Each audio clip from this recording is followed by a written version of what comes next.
بسم الله والصلاة والسلام على رسول الله. مستر مصطفى محمود مع حضراتكم.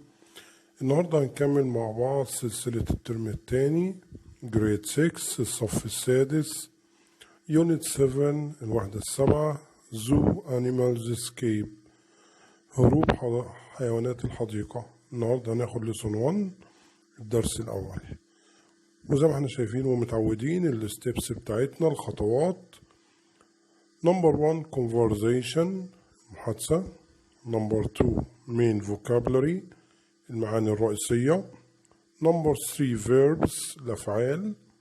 Number 4 important points نقاط مهمة. The last step آخر خطوة هي exercises التدريبات بتاعتنا، ودي الستبس اللي احنا هنمشي عليها النهاردة في lesson 1 unit 7 الوحدة السابعة zoo animals escape هروب حيوانات الحديقة. The first step الخطوة الأولى زي ما احنا شايفين conversation المحادثة. Unit 7 Zoo Animals Escape هروب حيوانات الحديقة. هنا عبارة عن call اتصال. زي ما احنا شايفين الريسبشنست موظفة الاستقبال ردت على الولد قالت له 122 what's the emergency 122 ايه حالة الطوارئ اللي عندك.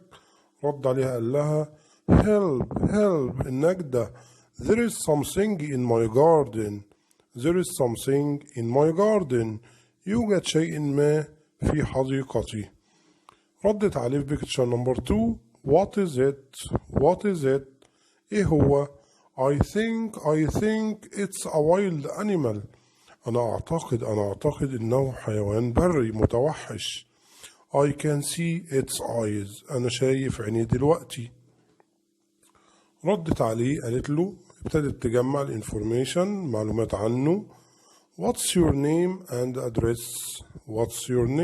address ما هو اسمك وعنوانك. رد عليها قال لها أحمد سامي 49 السلام ستريت 49 شارع السلام.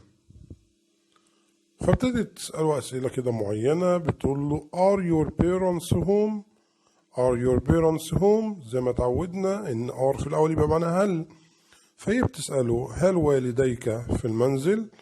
رد عليه قال لها No they went to the cinema لأ هم راحوا السينما. I am taking care of my little sister أنا أعتني بأختي الصغيرة. ردت عليه بعد كده فهو بيقول لها What should I do ماذا ينبغي أن أفعل. قالت له stay calm I am sending an officer now.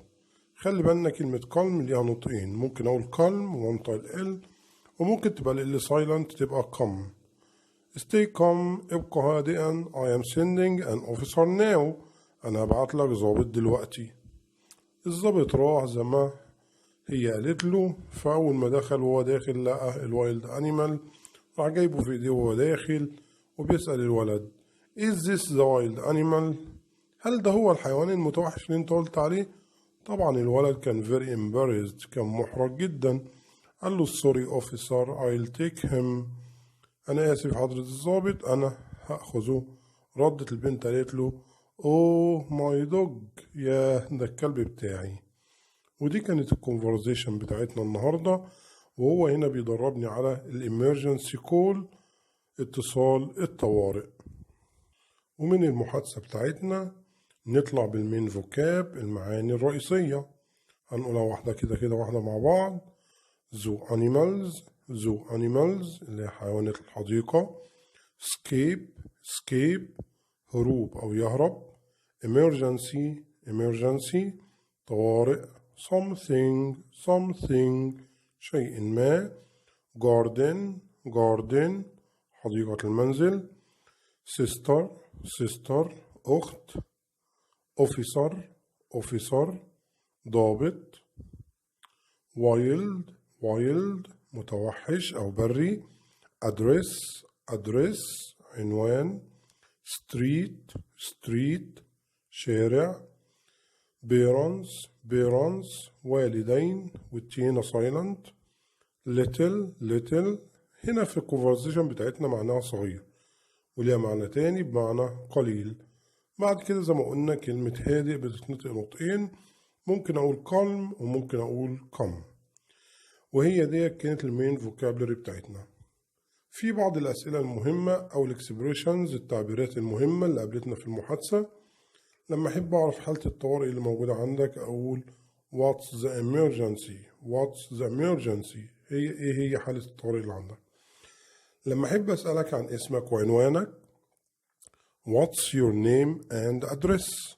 What's your name and address؟ ما هو اسمك وعنوانك؟ لما أحب أسأل عن النصيحة، وقعت في موقف معين وعايز أعرف أنا هعمل فيه إيه، أقول What should I do؟ What should I do؟ ماذا ينبغي أن أفعل؟ في بعض الإكسبريشنز بنستخدمها في الديلي لايف بتاعتنا زي stay calm. لما ألاقي واحد قدامي كده متعصب أو متضايق متنرفز أقول إيه stay calm stay calm اهدأ. وفي واحدة تانية برضو بمعنى take care of اعتني بيه، زي ما الولد في الكونفرزيشن بتاعتنا قال I am taking care of my little sister. وهي دي كانت الاكسبريشنز بتاعتنا المهمة في المحادثة. نكمل مع بعض برضو الامبورتنت بوينتس النقط المهمة. زي ما احنا شايفين للسؤال عن النصيحة to ask about advice، للسؤال عن النصيحة what should I do؟ what should I do؟ ماذا ينبغي أن أفعل؟ لما حد يسألني يقول لي what should I do عندي حاجة من اتنين، ممكن أقول له you should ينبغي، you shouldn't لا ينبغي.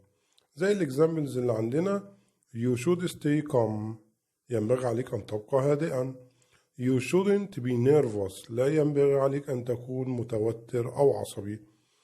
بعد كده نيجي على الفيربس الأفعال، وإحنا خدنا نوعين من الأفعال.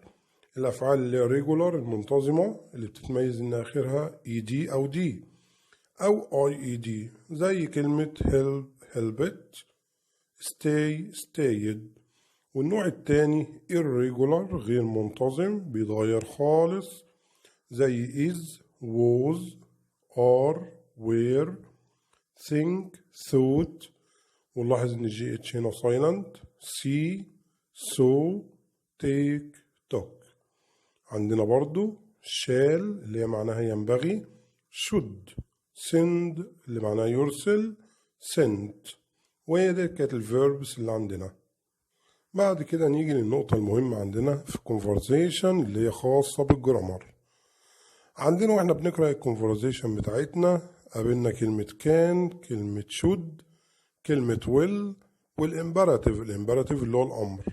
بيقول لي إن الحالات دي كلها بيجي معاها الانفينيتيف اللي هو المصدر. For example I can see it. هنلاحظ إن كلمة see نزلت زي ما هي. You should stay home ينبغي عليك البقاء في المنزل. stay زي ما هي. I'll take him أنا سوف أخذه. take زي ما هي. ولما جيت أمره قلت له stay calm ابقى هادئا، ابتدينا بستي زي ما هي. يبقى هي ديت الحالات اللي عندنا في المحادثة بتاعتنا بنستخدم معاها الانفينيتيف.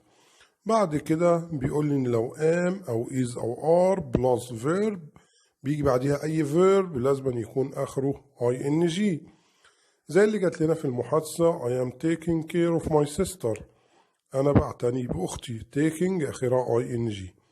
I am sending an officer sending يرسل آخرها ing عشان am موجودة. he is watching TV هو يشاهد التلفزيون. watching آخرها ing عشان is موجودة. they are eating dinner هم بيأكلوا العشاء. eating آخرها ing عشان are موجودة. يبقى طول ما أنا عندي am is are الفيرب يجي بعديهم آخره ing. بعد ما خلصنا قراءة الكونفرزيشن وخرجنا منها المين فوكاب المعاني الرئيسية واستعرضنا الامبورتنت بوينتس والجرامر بتاعنا، نبتدي ناخد آخر ستيب اللي هي الاكسرسايزز. زي ما احنا شايفين اكسرسايز 1 سبلاي أكمل كله عن المحادثة. 1 2 2 what is the emergency. help there is not in my not يبقى there is something in my garden. ونبتدي نحل بقية الاكسرسايز، وطبعا ده بعد ما نقرأ المحادثة أكثر من مرة ونبتدي نحفظ الفوكابلري بتاعتها، ونبتدي بعد كده نحل الاكسرسايز ده. بعد كده اكسرسايز نمبر 2 عبارة عن rearrange. في نمبر 1 بيقول لي what the emergency is، يبقى what is the emergency، برضو كله بيعتمد على conversation. وزي ما احنا شايفين اللي حابب ينقل الاكسرسايز عشان يحلوا في البيت. وفي الآخر good luck، بالتوفيق للجميع، ويا رب يكون الدرس وصل لنا بطريقة كويسة. ولو في أي كومنت أو أي استفسار عن أي حاجة ممكن نكتب في تعليق تحت الفيديو. وما ننساش نعمل سبسكرايب وندوس على زر الجرس عشان يوصل لنا كل جديد إن شاء الله. وأشوفكم على خير في الفيديو القادم، والسلام عليكم ورحمة الله وبركاته.